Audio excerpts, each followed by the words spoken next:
it's my time, think it's my year, yeah. I really feel it's my time, think it's my year, yeah. I really feel it's my time, think it's my year, yeah. I really feel it's my time, think it's my been ready. Used to hold myself back, my self-esteem damn bad. Gotta keep on chugging, ran through everything in front of me. Might smoke bed heavy, got a whole agenda. Can't aspire to get a. Hey guys, we are here today and I have Kizzy as my guest. Give me just a second to send her the link her in and we will get going. I'm really excited to have Kizzy. So for anyone who don't, Kizzy hosts a platform on Free Speaks with Kizzy. And that's kind of how we met. Let me send her this email.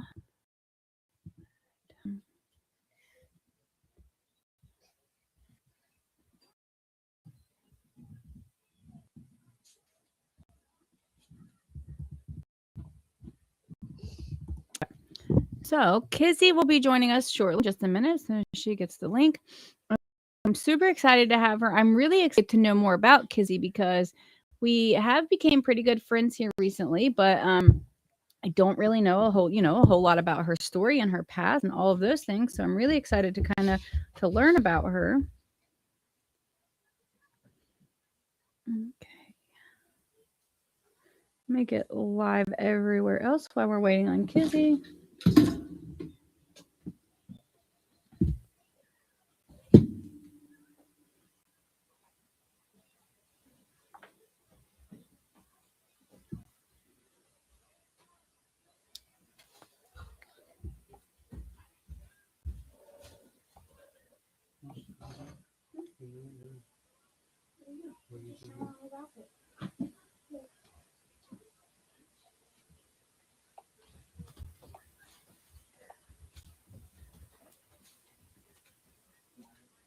All right.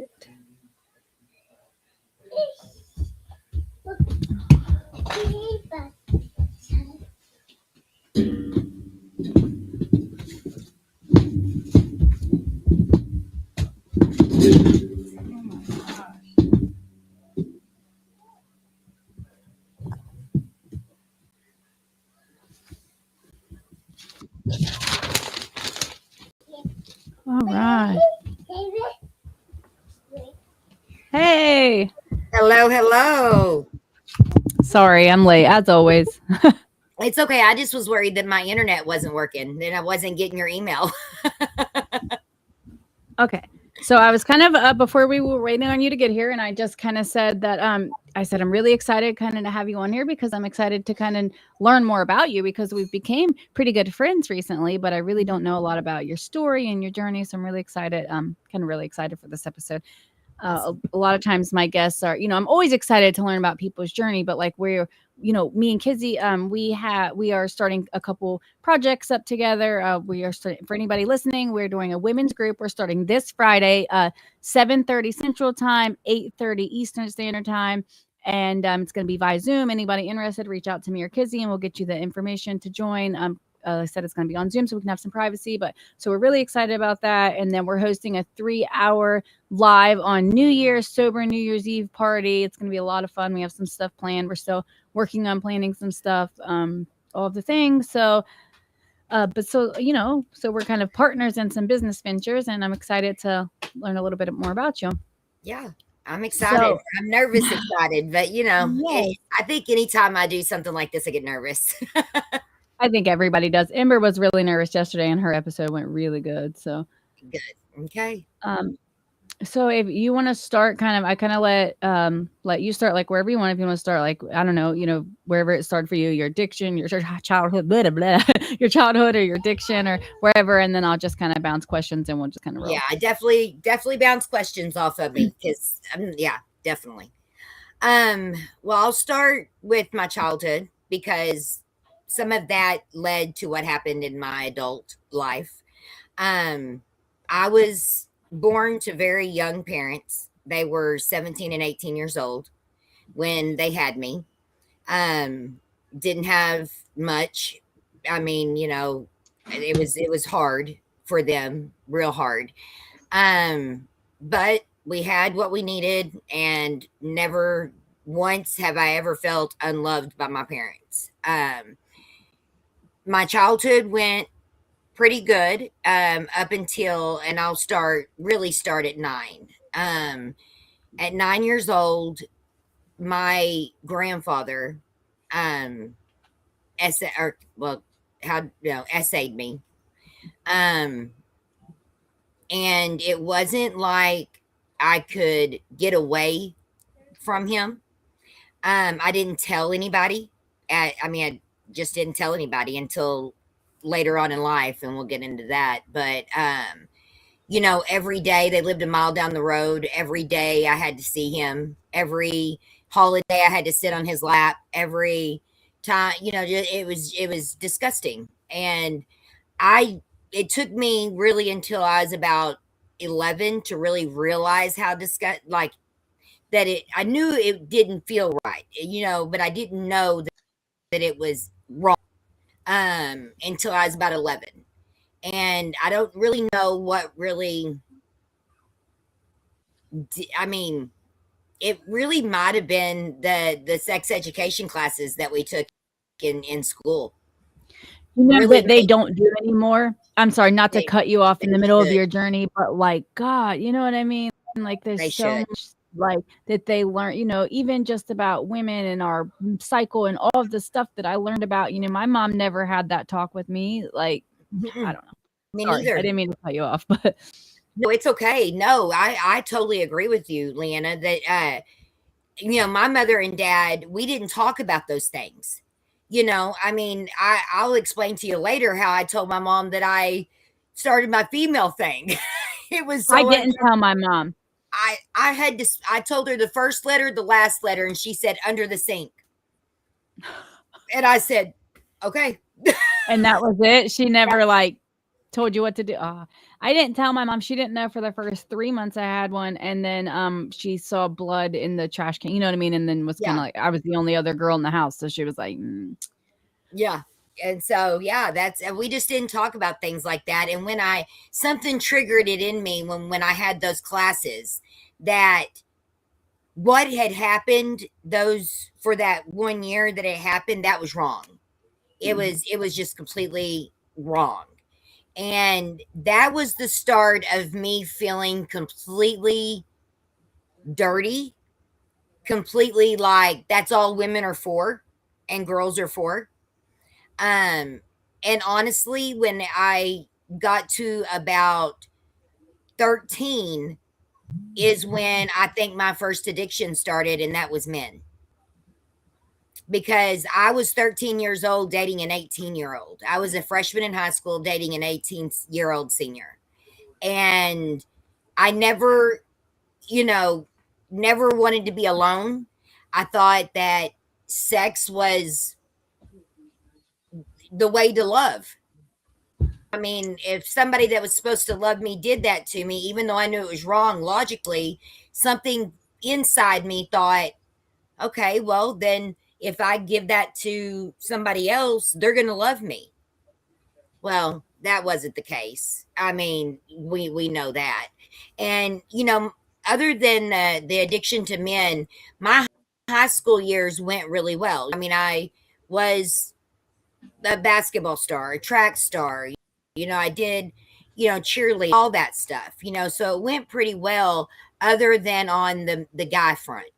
And when I got out of high school, me and my 18-year-old, obviously, that's never going to, I really thought I was going to marry this guy. Yeah. Yeah. Girl, I know. Yeah, that didn't happen. So I got out of school and went to college, and I met my first husband.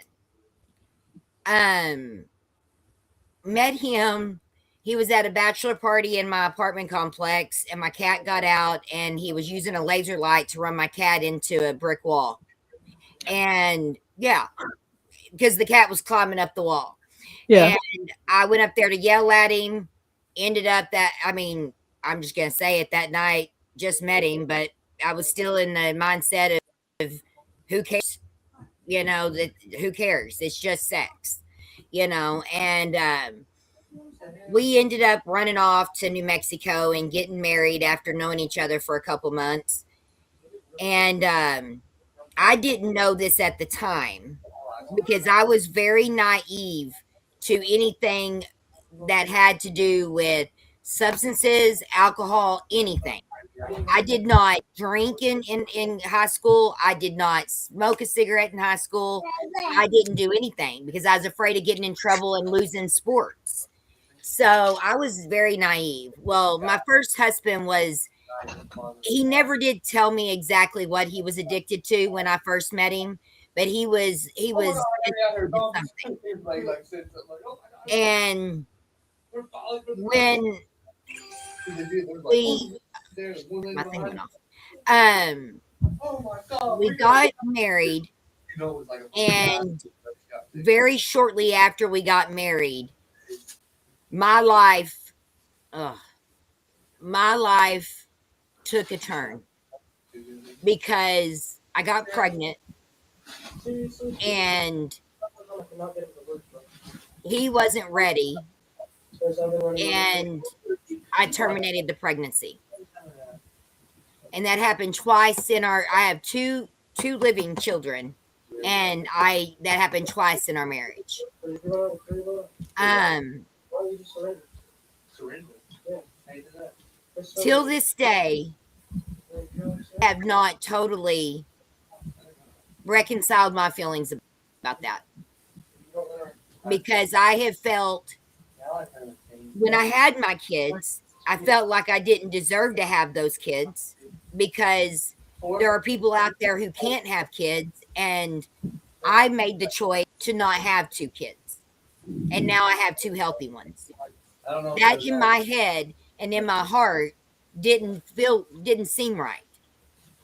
And I carried that, and along with the abuse, I ended up falling down some stairs when my oldest daughter was around 3. I was carrying her, and I broke my tailbone, and they gave me medication.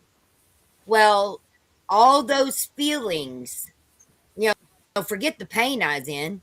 Talk about the emotional pain. All those feelings gone, and it woke up something in me that said, you mean I can take a little thing like this, and I don't have to think of those pregnancy terminations. I don't have to think about that abuse at 9 years old. I don't have to think about all the men that I laid down and spread my legs for. I mean, I don't have to think about all that. And so for a little while, I was addicted to those, and then when I got pregnant with my second child, I got off of them, but I got on back on them because I had they gave me Tylenol 3s when I was pregnant with my second one because it was a hard pregnancy. Well, I just continued for a good, I want to say 4 years, and by the time my mom and dad knocked on my front door, I was like 75, 80 pounds.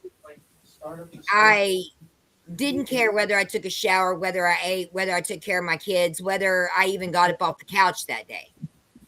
And that was my first time to go to rehab.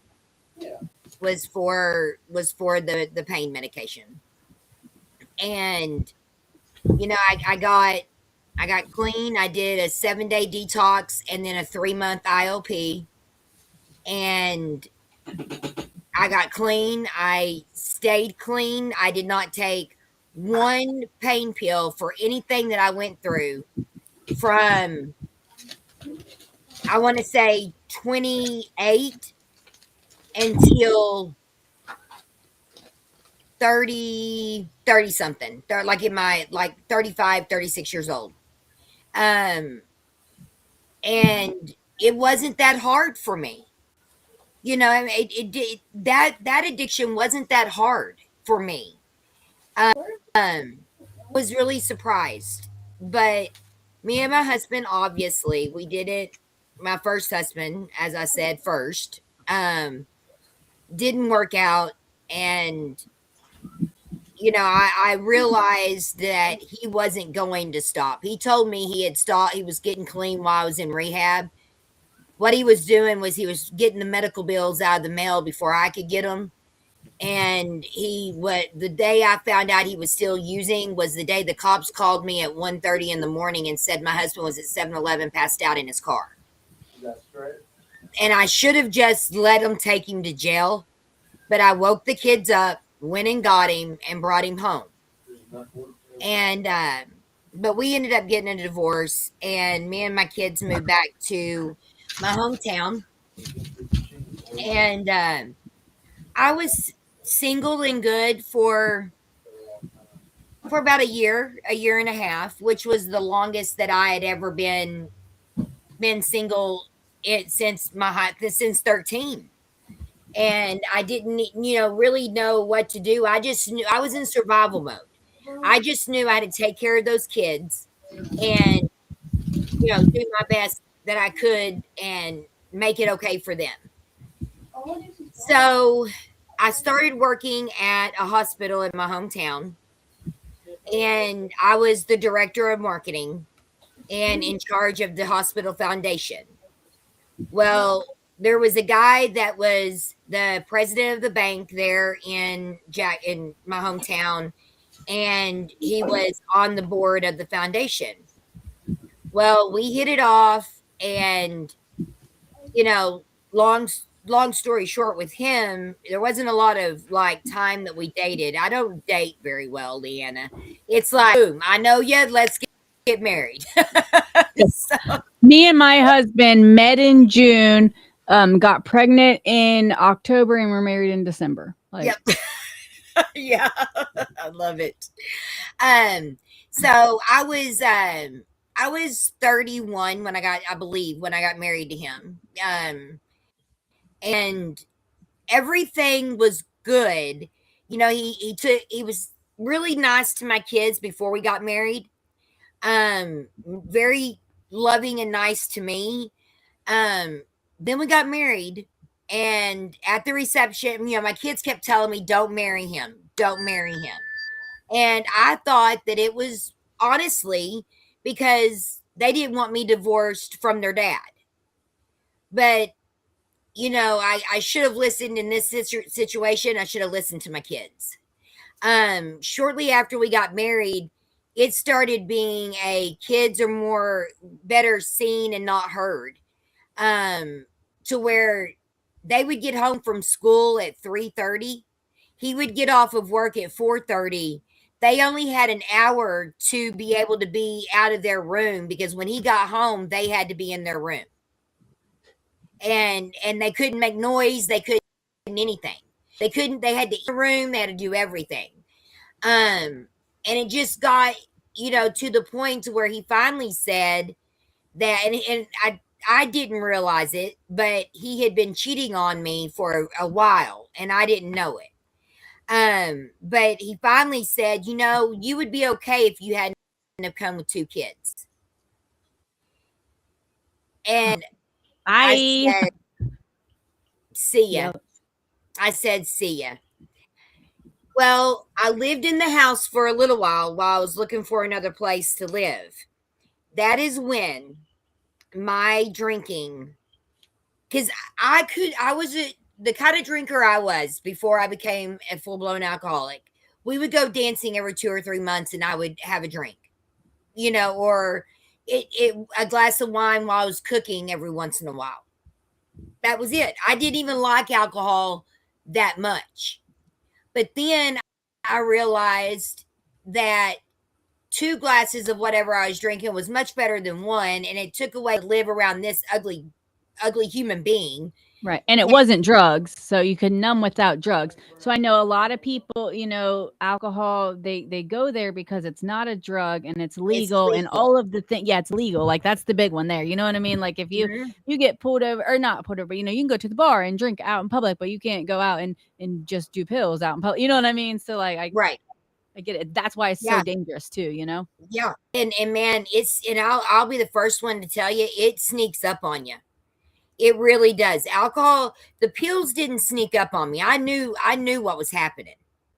the alcohol, it snuck up on me. I didn't realize until one day I woke up and I felt like I was having the worst. It was the worst withdrawal feeling that I'd ever felt. And I knew what it was because I had felt withdrawal with the pills. So I knew, oh my gosh, this is alcohol withdrawal, and what I did was I just kept feeding myself the alcohol so that I wouldn't withdraw. And then it got points where when I moved out, I was still drinking, and you know, it me and the kids weren't doing real well. The kids and I were fighting all the time, and me and my oldest were. I mean, it was bad. It was bad. One day, Leanna, this is the worst day of my life. The very worst mistake I ever made. We got in a fight, me and my kids. I called my ex husband. I told them, pack your stuff. You're going with your dad. Their dad came and got them, and they have not lived with me. And they were in high school in junior high when that happened. Were you drunk or intoxicated No, during this fight? Oh, just in nope, that mind, just that person, at that time. And nope, we've all been there. I say all the time how big of a piece of crap I was, dude. I was in an abusive relationship when my oldest daughter was really little, and he was really mean to me, and I took that out on her a lot, yeah, like just mhm, because I don't know, because I was bad I'm not a yeah, bad, but I know blah blah blah, all things, but yeah. yeah, yeah. And I wouldn't say I was clear minded because I was still cloudy, from all the emotions, from the everything. I was still drinking, but I was not drunk on that day. Yeah. And I told him, come get your kids. And, you know, I I bought a house and I lived there for 2 months, put it up for sale, packed a U-Haul after the kids left, and went up to New Mexico. And you wanted me to tell you why I went to New Mexico? I went to New Mexico to never come back here alive. I went to myself to not be on this earth anymore. And it took me, I went to Reynosa, New Mexico, because that's where my family I lived in an apartment, but my family had a house up there. It's where we vacation, all that stuff. It took me 6 months and a gallon of vodka a day to one day walk out of my apartment door to go feed the deer. And after that, Leanna, I don't remember anything until 9 days later, waking up off of life support. Every organ had shut down. Somebody found me, and I don't know how they even saw me on my porch because of the way that it was set up. Nobody should have seen me. But somebody found me. Girl. Yeah. Ooh.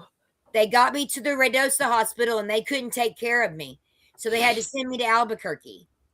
And luckily, I had pancreatitis a couple of times and had been in the Reynosa hospital.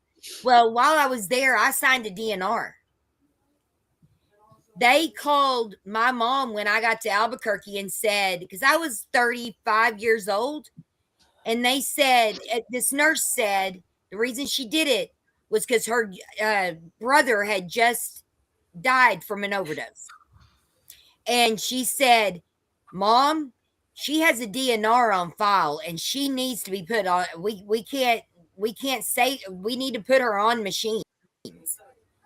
And my mother, since I could not, they ignored it. Thank God for that, Yeah, they ignored it.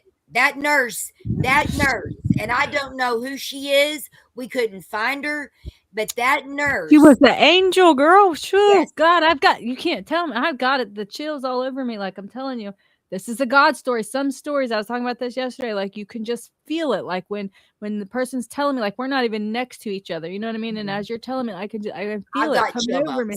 Yeah, like she was my angel. Because she could have gotten fired for that. She could have gotten her license taken away for that. And she did it anyway because she told my mom she's worth saving. They all are. And Thank so God for her brother having, no, not that he's gone, but thank God for her experiencing that and taking something positive instead of saying, "Oh, my brother was an addict who killed himself with, by the substance." She and saw then him judge and loved me for it. and didn't judge you for it. Yeah, like because some people get angry, like like when they lose family members to addiction, they get angry at all of us. You know what I mean? And Yeah. and just addiction a whole, and because that's how some people grieve and all of those things. That's fine, but like you know. Yeah. Thank God that wasn't her case, like Yeah. Well, and my family finally made it up there because it was like 10 hours to Albuquerque from my hometown. And they walked in and they said that when your organs shut down, all the fluid comes out, and that's what was happening. It was drowning my lungs, it was drowning my heart, it was drowning everything. They said I literally looked like a Oompa Loompa, like they couldn't even recognize me. And the ninth day, they said, "Listen, we've got to try to get her off of these machines so that she doesn't come dependent and not be able to breathe on her own. We got to see if she can." And so they took me off of the life support, and they said, my mom said it was the hardest thing that she's ever seen in her life because she said I couldn't breathe, but they said she will if she can, you know. And they were ready to put the tubes back in, but they knew that I was going to, but it took me 15 minutes. And when I woke up, if I my goal through all this is to never see the look on my mom and dad's face and my brother's face that I saw that day. It was a look of terror, a look of grief. Like it was like, Leanna, it was like I was dead looking at my mom and dad grieving, like how they would look if I was, like, you know what I mean? It was so surreal. Just I can't, I can see it right now. It's so surreal that I was able to see that. But that picture has helped me throughout these years, you know. But so well, I bet. yeah, it has. You know, I came off of life support. I was in the hospital for a couple of months, learning how to walk again, how to swallow again, because I had a stroke, and it kind of, it hurt a couple things, but it didn't make me droop. It didn't make me do anything, you know. But I couldn't hardly swallow. I couldn't walk. I had to learn how to breathe without oxygen. They said I would never. They said I would never not have an oxygen tank, and they said I would always have a insulin pump. Not this girl. No, I wasn't doing that. I wasn't doing that. No. I knew So it. Just, I mean, yeah, obviously, I know you don't have oxygen, but like, I could just, like, just you, man. I just knew, like, you're like, oh, because you're like me. Like, for you to tell me I'll never do something, I'll never, I'll watch show, me. yeah, just to show you I can, like, just, and in this instance, sometimes in my life that's been terrible, but in this instance, that's great. That's, Yeah. you're so strong, man, so strong. Yep. Thank you. And we went back. I had to have home health, so we had to go back to Reynosa for a couple of months, and then I moved back to with my mom and dad. Well, I lived with them for a couple of months. I got a good job with the state and was traveling about 45 minutes to the job and stuff. And it was where I had initially went to college. So it kind of went full circle. So I thought a couple of months, oh, I've got this. It'll be a great idea to go ahead and just get my own apartment close to work, 45 minutes from my mom and dad. Well, I wasn't working a program. I didn't even know a program. You know what I mean? Nobody had said anything about AA, NA, any other kind of anything. So I was just not, I was just white knuckling, not drinking, and I didn't really have the urge at the time. But let me tell you, when I got in my apartment and I was alone, it did take about 3 or 4 months because me and the girls, we were starting to rebuild our relationship at that time, me and the kiddos. And when I came back, and I do, even after I died, I relapsed. It Thinking, happens. thinking I can control it, and nobody, and here it is again, nobody is going to tell me I can't do something. Don't tell me I can't drink. You know what I mean? So yeah, it's good and it's bad. So I relapsed, went to rehab, and then came back to my apartment, ended up in the hospital. They had to do a Whipple surgery on me, which, because of the alcohol, because of what it had done in New Mexico, that Whipple surgery, they take out most of your pancreas, your spleen, your bladder, and I had half my stomach taken out. So I was in the hospital for a good couple months with that. And so, oh, thank you. Oh my gosh, sorry. Um, so I Not to interrupt you, but since you just like you're getting so much love on my TikTok too. That's what I was doing. I'm scrolling the comments and just oh, Dan's in here, Tracy, oh, I don't know, Caden. There, I mean, there's just all kind of people, and everybody's just so much love, so much positive comments, and just thank you guys. and then someone in, I don't know if you're still in here, someone who said they're like 7 days substance free. Congratulations. Sorry, Kizzy, I know we're doing a podcast, but I had a shout out to that. No, I love hearing that. No, that's great. That's and then great. can you see the comment I posted under your face? Can you see that or not? Oh yeah, I see. Thanks for being brave enough to share this story. Yeah, that's all it says. I just wanted you to see that. Yeah, I see it. Yeah. Brandy Joe, I'm sorry, she's on here too, and she said I wouldn't be where I am today without Kizzy. So I love you, Brandy. And so you have to your surgery. Yep. What'd she say? What? So we were talking about your surgery. I thought you were buffering. I said we were talking about your surgery. No, I want you to envision this. So I get out of the hospital. I have a feeding tube, right? And I have a pole with the bag and the feeding tube. And I'm and all this time I want to set this up for you. I get out of the hospital, and you and me tell you, and they knew my history, right? Patches,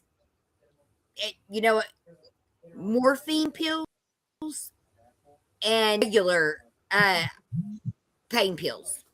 The regular, what they usually give. Yeah. All three. I took home all three. Well, mentally, that they didn't bother me mentally. Right. But he's going to get addicted to that. Yeah. And so I ended up having to go. They nearly didn't take me because I still had my feeding tube, and they weren't medically cleared to do all that, but the guy accepted me. I had to go to a 7-day detox just to get all that crap out of my body. But luckily my mind didn't go there. I was so focused on let's not drink. Still not doing a program, still not doing anything. Well, envision this now. Pole in one hand with the bag of food hanging on it, in my apartment by myself with a drink in my hand, with staples still in my stomach. An alcoholic drink. I mean, the doctors told me, if you drink again, you don't have another relapse in you. And I thought, the shit, I don't. Right. Can't tell me. Same thing. There we go. That's it working not in our favor now. Yeah, absolutely. So once again, relapsed and went to rehab again. I mean, that rehab, it was a revolving door with me, because I ended up going to rehab a total, I mean, it would take probably 3 hours a total of 15 times. And the last time I went, The nurse looked at me and she said, "You are intelligent, you are smart, you are beautiful, and you are one that has it in you. I see it in you to do this. Why do you keep doing this to yourself?" And I said, "Because I don't deserve to live." I said, I had survivor guilt so freaking bad for living, from dying and living, that I went those couple of years, and I couldn't figure it out. I could not figure out why God saved me, but that same day, at that same moment, there were other addicts dying. I couldn't figure it out. And she said, "You have just the right, just enough right to live as the next person." She said, "You are not any decision that you regret. You are not that. You are not any bad decision that you've ever made. You are who you are, standing right here in front of me, clear minded, and you are a warrior." That nurse is the reason I walked out of that place, and I have not drank again in 8 years. Shout And out to her. let me tell you, do you want me to tell you what happened, why I spent my honeymoon in rehab to my third husband. Yep. Yep. But it got me clean, and I did it for my kids. And me and my oldest, we haven't talked in 8 years because the day that I decided to go into rehab, we had another fight because I relapsed. She came over to look through my closet, and I was drinking wine, and we got in a fight. And I told her that I hated her, and I never wanted to see her. I have not talked to her but for 15 minutes at my grandmother's funeral in a half years now. Nearly 9. Nearly 9 years. Nearly 9 years. My youngest, we were building we were doing good. And about a year and a half ago, the day before, she said, "I love you" in text, and then she blocked me, and I haven't heard from her since. And I don't know why. That's tough. You don't Yeah, do you talk to other people in your family? Like, is she maybe struggling? she doesn't. They don't talk to my family. Ah, I just Yeah, they wonder if, like, with cutting like contact so suddenly, I almost wonder if she's struggling with issues she was afraid you would recognize. Well, that's what I have talked to my mother about, because before, she was drinking quite a bit before and I tell her, "Listen, you have your dad and my genes in you, and you just got to be careful. Just be careful. I'm not telling you not to do it, just be Right. careful." And my oldest, she does have some bipolar issues and stuff like that. So, they're young, and they're living their life too, and they're probably going through their own things. And I For just sure wish they I could, are. yeah, I just wish I could be there for them, because I guarantee whatever they're going through, I've gone through too. Yeah, and can relate and definitely have some words of insight to offer. Like, I don't know if your daughters would ever see this episode, but like if they ever do, God, like your mom is amazing. And I guarantee you that the person sitting here right now is not the person that you guys knew, even up until, whenever you got into a fight with the oldest daughter like that. I'm telling you, like, ever since I've met you, Kizzy, like there's just something about you, man. Like, I'm drawn to you. You're so inspiring. You see, like, and you're an amazing person, and I encourage, if anybody knows Kizzy's daughters, like, God, man, let's at least let them see this so they can see who their mom is today, because she's not the person she's describing to us. Yeah, and that's what, it's partly what also me clean is that day that I get the phone call, I want to be ready. I want to be there in any aspect that they need me, and I want to be clear minded and sober. That's right. Because listen, that you said they're young. They're young women. They're gonna get married at some point. They're gonna have babies, and they're gonna want their mama there. They are. I promise. I know it don't seem like it now, girl, But I hope. like my parents were not not the best parents. My mom in particularly, we had a lot of struggles. She struggles with her own demons. She is bipolar, manic depressive, schizophrenic, all the things, and then she also liked the math. So it spun all those issues, multiplied them by a million, and we have so much unresolved stuff. But I'm telling you what, like the moment that, like, when I was in the hospital having my daughter, you know what I mean? Like, do you know who I wanted there with me? My mom. Like, so like I hope I can't guarantee, obviously I can't promise you, but I hope I hope that they do, and I really Well, feel like they will, like. I hope that it's their number and I that they didn't change their numbers because I've been apparently telling somebody that I love them every week, but I was blocked completely out of their phones, but it's being delivered now Oh, well, on both maybe. numbers. On both numbers. So, but I figured somebody would tell me, "Hey, quit telling me you love me." For sure they would.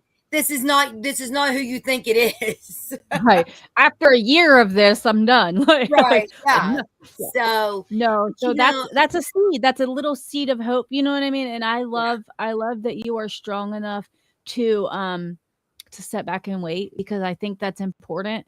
Like for them to be able to heal on their own. Like you've admitted yourself that you've done wrong by them. You've done some things to hurt them. All of the stuff. So like to let them heal on their own time and come. Like I think that's gonna speak volumes to them. You know what I mean? And like you said, you're sending a message every day. So you're reaching out and you're saying, I'm here. I love you when you're ready. mhm. And here's an olive branch, and you're not giving up, and that's gonna all count. I really think so. I hope so. And because I have to remember, and it's hard to remember, because there was a lot of trauma that I caused them, a lot of trauma. And I mean, I took my second marriage, I took a lot of it out on them instead of the husband. And thank you, Amy. Um, I mean, there was one time, not to go backwards, but there was one time, guys, that I was drunk and walked into their room with I don't know, can you say what you cut bread with? I don't know if you say knife or not. I Yeah, don't know. knife. I don't know. Uh, Yeah, and threatened to off myself in front of them. yeah. That's trauma. I mean, that Oh, right there is PTSD in the making. yeah, So I mean, I have to remember those things. But the good thing now is I can remember them and I don't have to stay there. I yeah. just have to remind myself. I don't have to live there. Right. Absolutely. Yeah, yeah, because it took also until anybody who is struggling with a decision or a memory or whatever it may be, don't think that when somebody tells you to write a letter and burn it, that is crazy. Because I'm telling you, I wrote a unborn children and I burnt them. And do you know, it has helped about 90%. That's awesome. 90. And that's I mean, probably I don't think, as helped as it's ever going to be. You know what I mean? Because I think you're always kind of feel those.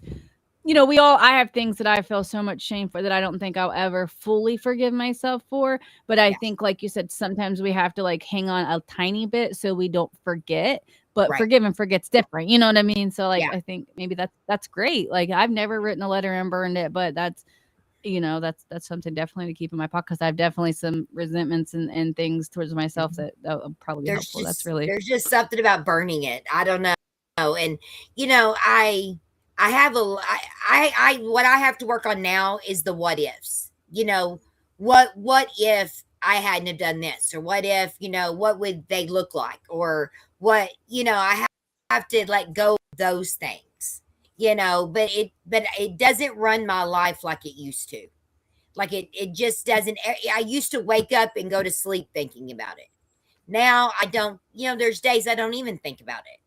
So, but I think you're absolutely correct that we do have to keep a tiny bit to remember. Oh, just a minute. I have to do a puzzle piece. Puzzle piece, Uh, yeah. yeah, I hate those puzzle pieces. Me Um, too. Burning is a symbol of us letting it go. Absolutely, Spencer. Hey, Susan. But I feel like the fire would be like just a cleansing feeling, just to watch it burn, like kind of like, I don't know. I yeah, feel like. and I'll tell you, me and my third husband, he has it has not been perfect. He was a big drinker when I met him. Um, it hasn't been perfect, but it he has been a godsend because there have been, I don't care how far along in the years, there have been days that I just have thought, if just a glass of wine would be perfect. And he would say, "Are you kidding me?" And then that I would say, "Yeah, I'm kidding. That wouldn't be a good idea." But it just he has just been so loving and understanding, and I mean, he was understanding about me spending our honeymoon in rehab. Yeah. And that's, that takes a lot to be like, and not give you shit, make you feel guilty. And you know what I mean? Like, Yep. So we've been married because people don't usually ask me, why do you say half? We usually go 8 and 9 or whatever. But I've been clean for 8.5 years, and we've been married for 8.5 years. So, and I'm just telling you, recovery has brought so much, so much. And anybody out there that thinks they don't have a purpose, you do. You do. You just have to listen. You just have to watch and be ready to live it. You just have to be live it when it's brought to you. So, yeah, and it recovery has brought people into my life that I thought ever be brought into my life, like you guys. I mean, this is crazy. I mean, at one time I was on a couch by myself in New Mexico, drinking myself to not live anymore. I'm sitting here talking to these amazing people, and I don't know. I'm just so happy. I'm so happy, and it's not a happy day every day. It's no, not all rainbow gummy bears and unicorns. It it's the kind of happy that it even on a bad day, that peace is still there. I finally found my peace and my joy. And I don't know if I ever had joy in my life before I got clean. And I'm talking even before I was an addict. In my childhood, I finally found joy. yeah. So, It's a whole other feeling. Like, I don't know that I was ever really happy a day in my life until and not even early recovery, because yeah, I was grateful to be like all of the things that we say to keep us going in early recovery, but I wasn't really happy. It was hard. It was so fucking hard. But hmm like, once you get it, I don't know, like, yeah, just a whole nother thing. Like, yeah, being happy it's like it's different. It's not even the same as I thought it was, or I don't know. it's almost uncomfortable at first. Hold on, you need to hear this. Tears in my eyes because you're giving me inspiration during my kicking and struggling at the moment. So somebody's going through it right now, and your story and stuff. That's the stuff that keeps me going, man. I just was in my DMs before I got on here, and there was somebody he was just like, I'm working at night all the time and I don't get to stop in, but like, you inspire me. Please keep sending me invite. I mean, just like all of the things. And I'm like, man, that's why I keep doing this. Like, even when I'm tired, even when my kids are destroying my house and all of the things, like, I just keep pushing because so many people are reaching out and saying that it's helping them. And that's all I want to do, is give a little bit back to the world that I took so much from. Like, I took so Absolutely. fucking much Yeah. for so long and didn't care. You know what I mean? And I've done so much stuff that I could never really fully make amends for in my eyes. And this kind of, like, soothes that for me. So Well, and that's why I started doing TikTok 2 years ago, was because I I didn't know how else. I knew my purpose was to spread the message and to give people a safe space to talk, and and not to be judged and not to have to suffer in silence anymore. But I didn't know how to do that. And then somehow, I don't know who told me about TikTok. I didn't even know about TikTok. And I got on there, and just one day I thought, I'm just going to press go live. I was awful, Leanna. It was awful. But I just kept doing it and doing it and doing it. And I thought, there are people that are like me. I didn't feel so alone anymore. yeah, And I thought, if I don't feel alone, then maybe somebody else is not going to feel alone. and it just kept kind of going and going. But I love how you said that, to give back to the world that you took so much from. I like how you said that. Yeah. But I love that's, it. that's the not the highlights. That's the highs and the lows, pretty much bullet points of Mhm. my story. Well, I love it. And I think, Kizzy, my biggest takeaway from all this is how fucking strong you are. Like, I had, a pretty rough go of it. Don't get me wrong. I'm not, not saying that like I had it easy. I grew up too, my parents, they just, they did the most, and they did it right in front of us, and they never hid it from us, and they didn't care. And 12 years old, my mom was like, we was doing the math together. So like, you know, Yeah. and not the math homework that we should have been doing together. Right? Like, Yeah. damn. But like, man, you have been through so much, like just, and is it, like, and I know a lot of us have, but like just so many like big time struggles, like, but so I'm going back through my notes, and we got about 10 minutes left. I'm gonna I got some few questions. I want to Okay. talk about the first time when you went to rehab and your mom and dad knocked on your door for the very first time. Tell Oh me yeah. how that went. How did that? Yeah, I got the cold chills just Okay. asking about it. Okay. Well, I'm laying on my couch and waiting for my husband had left to go get cigarettes. And they knock on my door. I look up out the window, and my first words were, "Oh shit!" You My done dad knew. never comes to my house. I live an hour away from him, right? Yeah. So I was like, "Oh shit! I know why they're here. Damn it!" So my house is a mess. I'm a mess, and they approached it in the best way possible. In the best way possible. The way they approached it, I did not deny it. I had showed them the telephone book where I had circled late at night after everybody went to sleep. I was looking for rehabs, but I didn't know how to. I didn't know how to the process. I didn't know how to do it alone. And I know And we talked about, I'm sorry, but like we've said this before in our lives, that like, recovery resources weren't so readily available back then. no, Like, it wasn't like you just, right. Like right now, if I needed help, I could like literally, I feel like I could walk into the sheriff's office and they would point me in the right direction. You know what I mean? Like, right, instead of yeah, arresting me. But like back then, they would be like, "Oh, you're a drug addict. Turn around, put your hands behind you." Right? You know what I mean? Like, right, just because they didn't know. You know what I mean? A lot of uh-huh, stuff's different now, but so it was so hard back then to not only to, and the stigma was so much worse. The shame and stigma were so fucking much worse back yep, then. So yep. sorry. And no, that's okay. And it took us probably half a day to find a place that was close. They were going to fly me to Florida, but they just didn't have the money to do it at the time, and my insurance didn't pay for it. Um, we found the place. The insurance. That's the thing too. The insurance was no help to help find a resource. They No. covered my rehab, but when I called them to ask them about it, we don't know. Yeah, I'm We like, don't can you know. even give me a list of places that accept this insurance? No, no. Yeah, no, Okay. no. Like it was just no big deal. And Right. Your so life's not on the line or anything. Just right, find it out right. somewhere else. Yeah.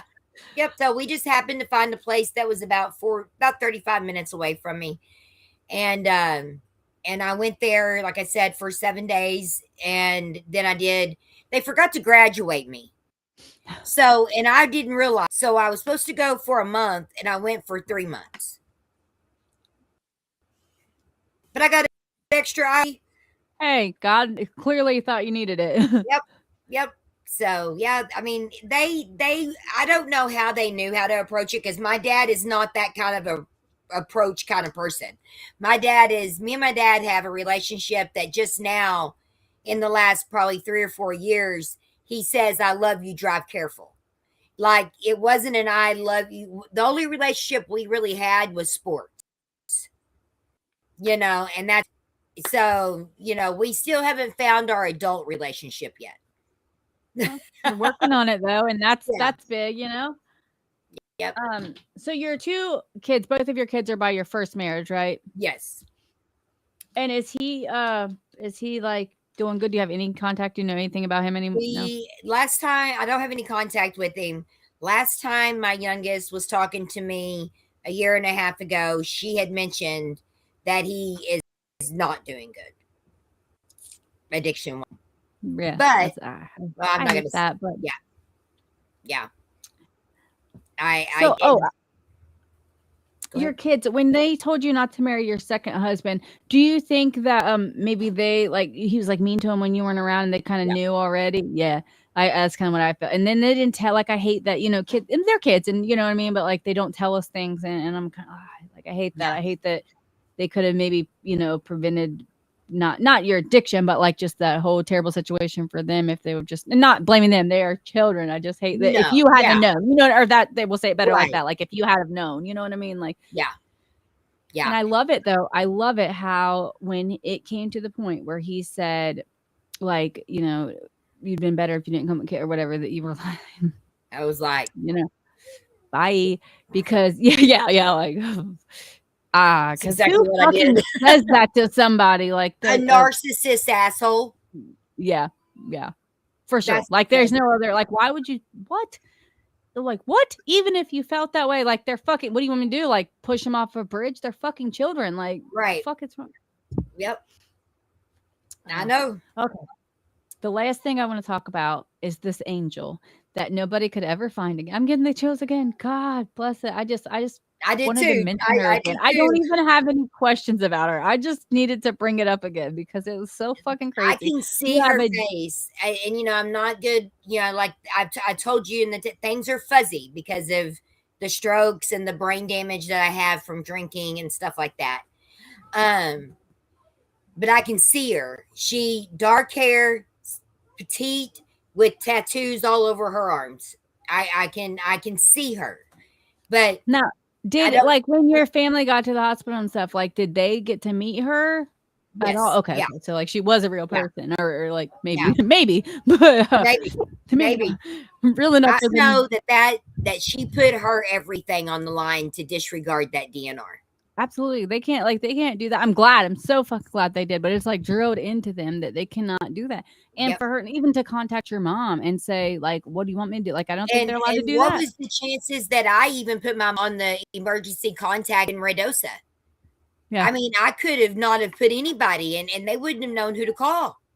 Yeah. Or your ex-husband, God forbid, or you know what I mean? Like, Yeah. Yeah. oh, that's just I mean, don't it know. just That's good stuff.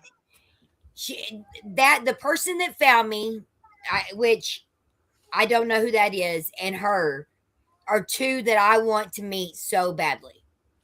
You know what that tells me, Kizzy? God is not done with you. No, he's Stop. not. Finally you're listening. Finally now, you're listening to you. But he had to smack you in the head a couple times. Me too. I've been smacked in the head by Yeah. God several times. Like, Yeah. but that's crazy that two times you could have very easily could have been the end of your story. And and like luckily, like by the unforeseeable circumstances like that you're still here today. And that's so freaking cool. The last thing I want to ask is that I don't know if I missed it or if you kind of skipped over that part, but I want to know how you met the man you're married to now. I was living in a sober living house, an Oxford house, and we wanted to go play pool. So it was called Fat Daddies, and it was a half of a bar and half of a pool. So, but they couldn't bring the alcohol in the pool room. So they had alcohol on that one side. So, okay. Perfect. Well, my husband, he, I looked through the window and he was on a table dancing. And I was like, who is that fool right there? Who is that drunk fool? Is what I said. And then he came in, he finished whatever he was drinking. He came into the pool room and something compelled me to say, you want to play pool? And he said, sure. We spent the whole, time together, and I was on another date, by the way. And how'd that go? Well, he left. I can't say I blame him though. Oh man. And so the next day I text him. The next day after that, went to visit him, And a week later, I said, I've been in the Oxford house enough. I can take a week's vacation. Can I come spend it with you? He said, yes. I packed my stuff. I never left. And we went and got married. Love We've it. been married for 8.5 years, nearly 9. I love that. I freaking love it. Yeah. I didn't even know that story, but I'm glad I asked. Table Yeah. answered. Yeah. I love it. Yeah. So Kizzy, I want to talk a little bit about your recovery now. Do you work a program now? I know you mentioned several times that you hadn't found a program yet, et cetera, et cetera. So what does your recovery look like now? Well, my recovery, I read a lot of literature, and I do the TikTok thing. I am thinking about going to in-person meetings. They have one here in my small town that Raven, I don't know if you know her, but she found for me. She doesn't live too far away from me. And I'm thinking about starting to do that because I think I need in person a little bit, just to get out, meet some people, and Right. stuff like that. But really, it's TikTok, it's literature, and my husband, That's right. and just Whatever works for us. and me, and me. Whatever is inside me that God has put, and I'm just going to say it, what God has put inside me, I can't explain, but I'm here for it. But you need to share it, and you are, and I love that. So, sorry. It's For okay. anybody who doesn't know Kizzy, Kizzy is live on TikTok at Recovery Speaks with Kizzy every morning at 4. Is it 4 or 4:30? 4 4 o'clock Central Time. So anyone that is in my time zone, Central or Eastern Time, 5 a.m. Eastern Time, 4 a.m. Central Time. She's live on the TikTok. She does a lot of great stuff. Please check her out if you guys are up that early. Also, like I said at the very beginning of this podcast, me and Kizzy are partnering on a women's group. It's going to launch off this Friday at 7:30 Central Time, 8:30 Eastern Time, and it's going to be via Zoom. Anybody interested in that, please reach out to one of us, and we'll get you the details to join. And I think don't that's forget everything. about our sober New Year's Eve party. It starts at 9 o'clock on New Year's Eve and goes until midnight. Yep. So everybody join us there. We're super excited to hear or to do that and to be a part of that. And Kizzy, thank you so much for bringing me in You're on welcome. those projects because I'm super glad that we could get together on those because like I said, I look up to you so much. Oh, thank you. And I think you're wonderful, Leanna. I tell my husband, I'm like, I'm so glad that I met her. I really am. I am. You're very special. I feel the same way. Thank you, Kizzy, and you're welcome back anytime you want to do a podcast episode. Maybe check back. Maybe after the women's group, we can do one and kind of touch on, or anytime you want to come back. Thank you so much for being here. You're welcome. You're welcome. It was my pleasure. 2 hours to clear.